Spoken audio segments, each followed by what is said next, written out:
Welcome back. Now, the suspended Deputy National Police Commissioner, Lieutenant General Shadrack Sibiya, has described his relationship with Lieutenant General of the KwaZulu-Natal Police, Nhlanhla Mkhwanazi, as being a good one without any issues.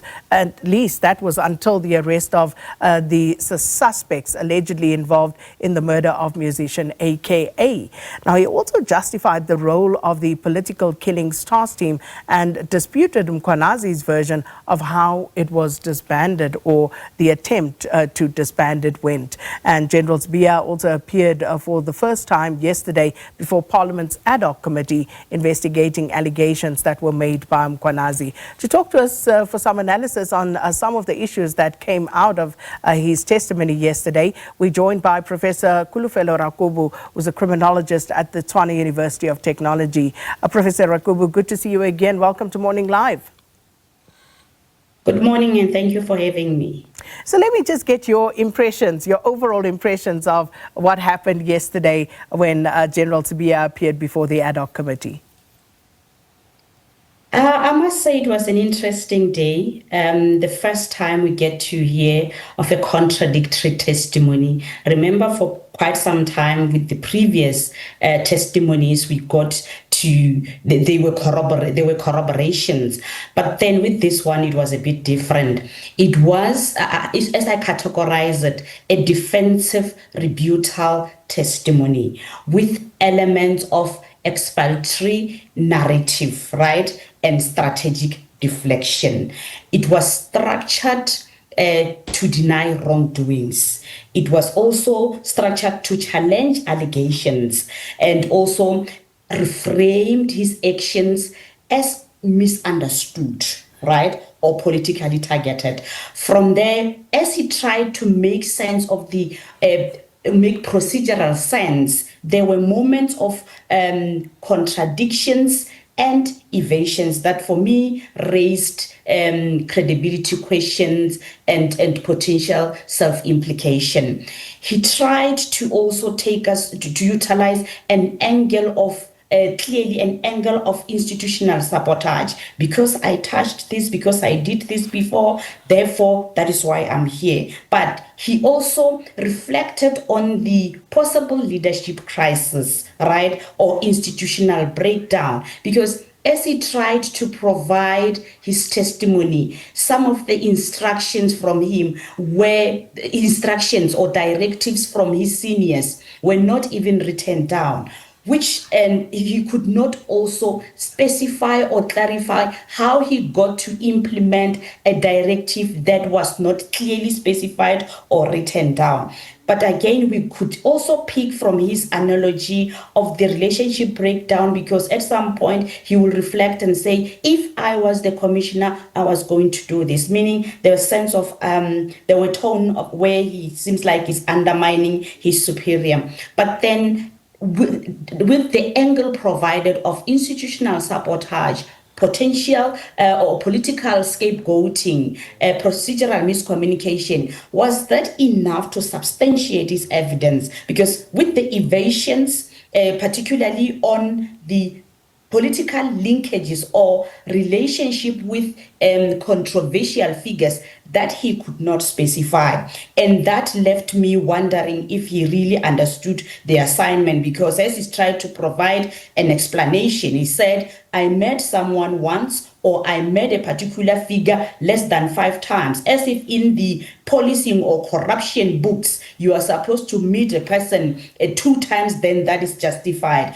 And at some point he said, I was still trying to know someone, which does not make sense. So he tried to deflect, he tried to project himself as a victim. But my interest is with today's cross-examination and further information verification processes, and to check if the politicians will be able to tap into spaces that will provide clarity. Because yesterday he left, I'm sure, South Africans hanging. He left South Africans wondering with these relationships, with these directives, with this contradiction, because he provided a different analogy to why there was a disbandment. For him, it made sense. And he also tapped into some of the issues faced by the political task team, because obviously each and every team has its own internal issues. So he provided issues of budget. He tried to even bring incapability aspect by saying there was a docket open this time and there was no arrest until what time, to try and sway South Africans to a direction where they could understand necessity for this disbandment, and avoided procedural or protocol or chain of command in the decision to disband. But where he's safe is when he provided proof or chain of communication or emails that did not have his directive saying there must be a disbandment. There he's a bit safe. However, it is with an instruction outside of his scope that he implemented, because it looks like he listened to a ministry than his superiors. And it's going to be interesting to see how the line of questioning goes today with regard of the matters that you've just touched on, Prof. Sibiya also said that Mkhwanazi accused him of overstepping his duties and ordering his staff around in KwaZulu-Natal following an undercover operation which culminated in the arrest of the alleged murderers of rapper Kienan, aka Forbes, and his friend Tibelo Tibbs Motsoane. So to that point, wasn't it a bit strange that he chose not to call Mkhwanazi directly, but to call a subordinate? Very strange, and that explains possibly how he has been leading from the province side. Because remember, even in the province, it looks like there were certain decisions that he took without even consulting the national commissioner. So I don't know if that is his style to go and seek information from Mkhwanazi's subordinate, and of which Mkhwanazi could pick. But then I'm also interested in identifying particularly the AKA matter. I don't know if to draw South Africa's attention or what, because I don't think that was the only issue between them. I do not believe so.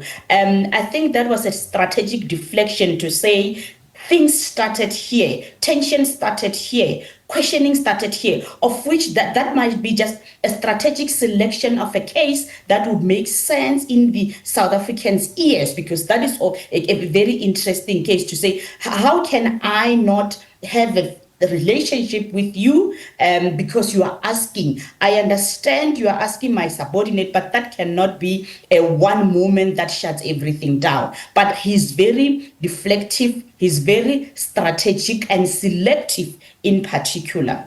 Going back to Sibiya confirming that he did meet at some point with Brown Mogotsi for the first time after Mogotsi called him, about the intelligence unit monitoring him, Sibiya, in this instance. And then he went on to say that he also came in direct contact with Vusumuzi Cat Matlala, who is well known by some of the police generals, when he brought a complaint about a healthcare contract that he had with the South African Police Service.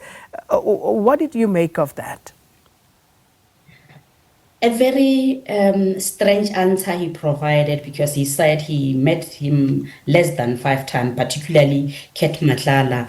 And remember, during Mkhwanazi or Masemola's testimony, there were mentions of phone call records, right? I guess those records were about organizing a meeting, but the committee will have to go deeper into those records to at least analyze and provide this nature of relationship, because he's very evasive in that answer to say, I was getting to know the other person and I met the other person less than 5 times. And remember, his position would not even allow that he meet with a service provider. It was not his responsibility to meet with a service provider. Is he a responsible person for that particular contract or tender for him to meet? Was he going to process Matlala's allegations or frustrations or disgruntlement or questioning of the termination, I doubt. But he had to have a reason, which also this reason doesn't make sense, that I met him less than 5 times.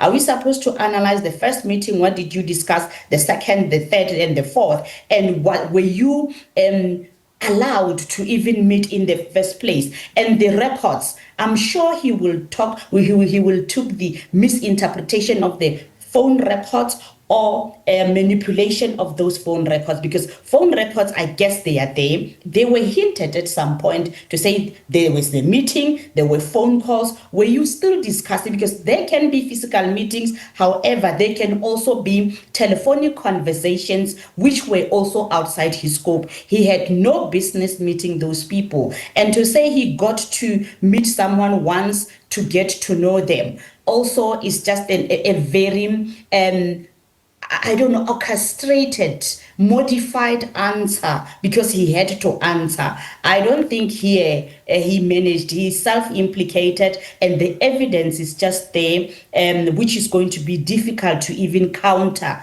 today during cross-examination, because he mentioned a number. Imagine if they were to ask, first time, what did you discuss and where did you meet? Second time, what informed second meeting? Third meeting, what was the agenda? I don't think he takes South Africans serious.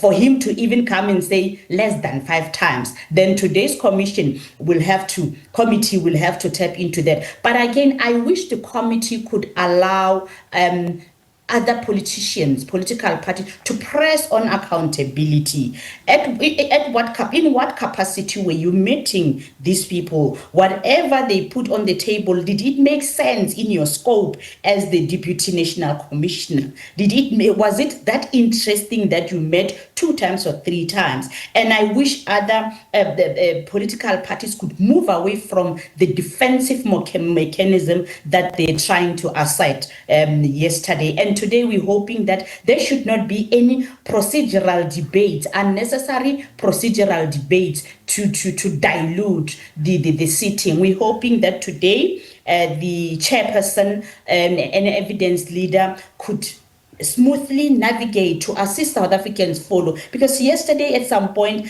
we were getting lost here and there, because with his evasive character, as they were asking a particular question, he will then take them to a particular page number and try to ride a wave of that particular page number with a particular evidence and avoid the initial answer. They tried to drag him back here and there, but I hope today, as they ask questions, those questions will make sense and will assist us arrive somewhere. So just in case you missed it, and given what Professor Rakubu was saying about this being a senior member of police management and what he was drawn into in meeting with alleged suspects, let's quickly jog your memory on what was said. Mogotsi, I know him as an activist in Northwest, but I didn't know him. I also Googled him, and he also contacted me. Remember that he would also collect some information there around there, what is going on, whether be it the tender-related corruptions there or concerns that he had. And then also he ended up also aiding the fact that, look,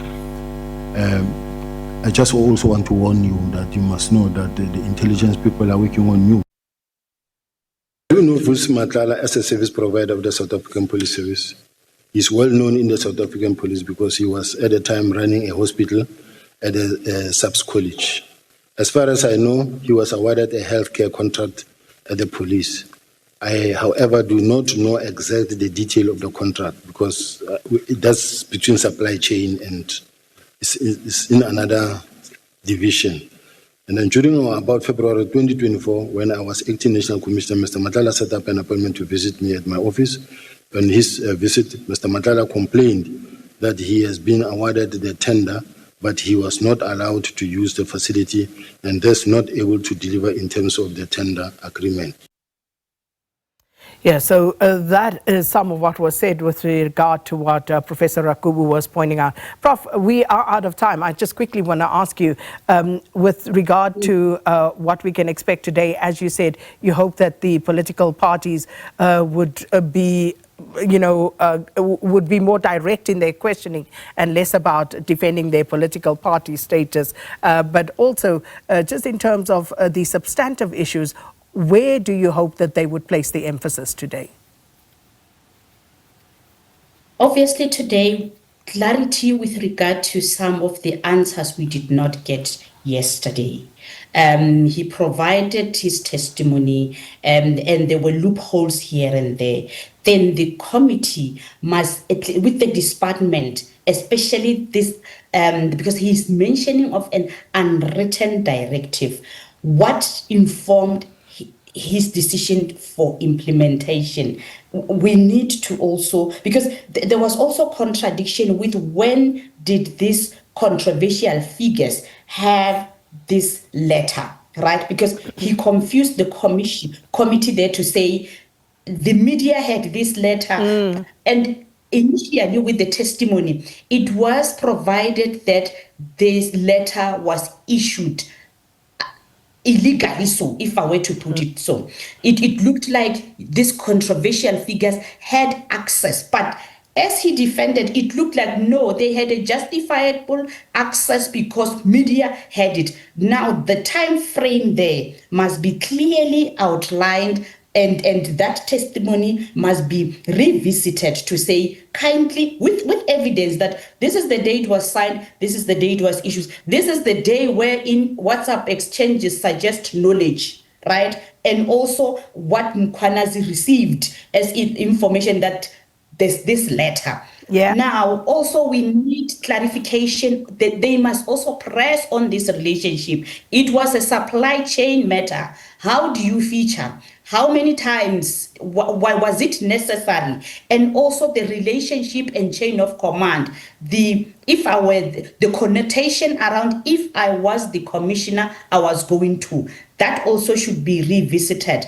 And his relationship with his political affiliation, because he evaded that answer, right? Which also can be very complicated, because remember, as a deputy national commissioner, you are appointed politically, if we were to go that way, that route. But today they must tap into processes, procedures, decision consultation, chain of command, and the powers that be, authority and so forth, and communication. Was Mkhwanazi not available for you to go and ask somebody else for information in Mkhwanazi's office? What informed that? Well, Before he's going to tap into strained relationships, but let's wait and see. We hope that they be assertive in their questioning and professional and time bound. Yesterday was very tiring. We're hoping that today shoot straight to the point, remove political biasness, although it's going to be difficult, but let's stick to the agenda to get what they met for.